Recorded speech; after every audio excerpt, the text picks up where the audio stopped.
Welcome to AS London Wellness Academy. Today's video lecture is on the endocrine system. Now this system is composed of ductless glands which produce hormones. Now these hormones are the chemical messengers. Hormones control and affect many different functions and organs, as well as our individual behaviour. Each gland produces specific hormones, and the function of the endocrine system is closely linked to the nervous system. Let's look in more detail what a hormone actually is. It is a chemical messenger which is secreted directly into the blood by a particular gland. Some hormones can be made of protein. An example of this would be insulin. Others are steroids, or you have derivatives from amino acids such as your T4 and your T3. Hormones are produced in the gland and are then transported to the area or organ that they actually affect or control. An endocrine gland is a ductless gland. Now this produces hormones. Ductless actually means there is no separate canal or tube to transport the hormones into the blood. Hormones will travel straight into the bloodstream from the gland. Hormones actually affect the behaviour and function of different areas of the body. So for example, they are responsible for the correct growth, changes during pregnancy and puberty, menstrual cycle, menopause, responses to stress and danger, and it controls the proper functioning of our kidneys and digestive system. You'll be looking at a diagram now on your screen which displays the main endocrine glands. Now, if these glands secrete too much hormone, it's known as a hypersecretion. If it secretes too little, it's known as hyposecretion. So let's look in more detail at the pituitary gland now. It's situated at the base of the brain, closely connected to the hypothalamus. It has two hormone-secreting lobes. Now this is the anterior and posterior lobes. The anterior lobe hormones, one of them is your HGH, and the function is to regulate the height and growth. And it's the main controller along with the genes to determine how tall you are actually going to grow. Hypersecretion causes gigantism and hyposecretion causes dwarfism. You also have your MSH hormone produced in the anterior lobe. The function is to stimulate the production of melanin in the basal layer of the skin. The anterior lobe hormones also include the TSH, which controls the thyroid gland, ACTH, which controls the adrenal cortex, the LTH prolactin hormone, which function is the production of milk during lactation, your gonad and sex organ hormones, and your FSH, your follicle stimulating hormone, and your LH. Now this stimulates the ovaries to produce the corpus luteum from the ruptured follicle and produce progesterone. We are now moving on to the thyroid, so we're going to look at this one in more detail. The location is either side of the neck, and the hormones that it secretes is your thyroxine, which stimulates tissue metabolism and maintains the basic metabolic rate. You have your calcitonin, and then you have your parathyroid glands. You have two either side behind the thyroid, and this actually secretes your parathormone, which is the maintenance of calcium level in plasma, stimulates calcium reabsorption in kidneys, and it activates the vitamin D. We're now going to be looking at your adrenals.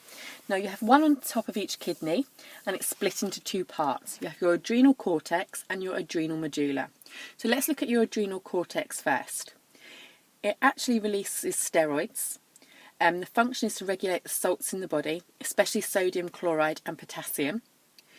It also regulates and secretes your glucocorticoids, which is also a steroid, and it's produced in response to ACTH, and the malfunction of this is stunted growth. Your adrenal gland also releases your sex hormones, so your estrogen and progesterone and your testosterone.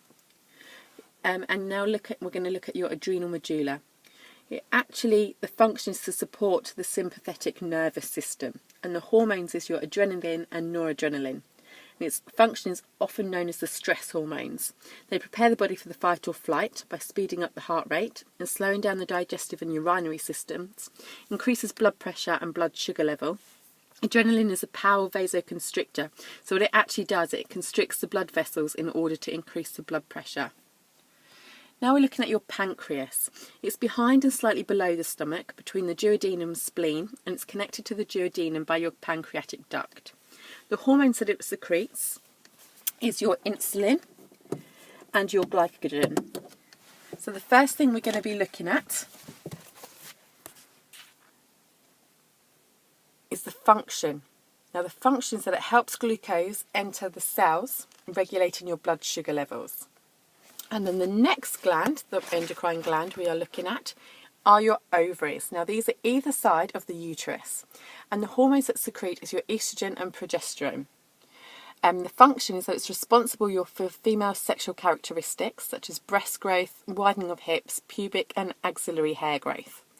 And then we're moving on to the testes.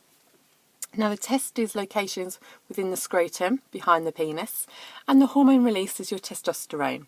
Now the function is to be responsible for your male sexual characteristics, so sperm production and changes at puberty.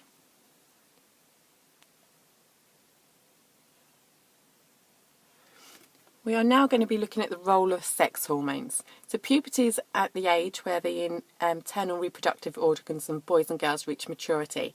Average age of girls is to reach puberty at 10 to 14 and boys is 13 to 16. So in girls, the ovaries are stimulated by the two hormones, your FSH and your LH. These are known as your gonadotropins and they're secreted by the anterior lobe of the pituitary. And they have the following effects. So your uterus, fallopian tubes and ovaries reach maturity, ovulation and the menstrual cycle begins, growth of pubic and axillary hair, glandular tissue in the breast, increase in height and pelvic width, and increase in the amount of subcutaneous fat. So in boys, the same gonadotropins are produced, but also your interstitial cell stimulating hormone, which is known as your ICSH. And in men, it stimulates the testes to produce testosterone. So the effects are growth of muscle and bone, noticeable height increase, voice breaks and the larynx enlarges, growth of pubic, facial, axillary, abdominal and chest hair, sexual organs develop, and also that sperm production begins.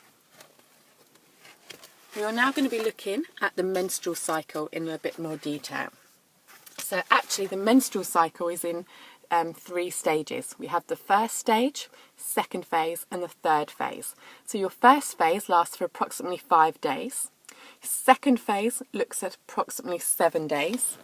And your third phase lasts approximately 14 days. You'll be going into more detail of this into your manual and also on your podcast.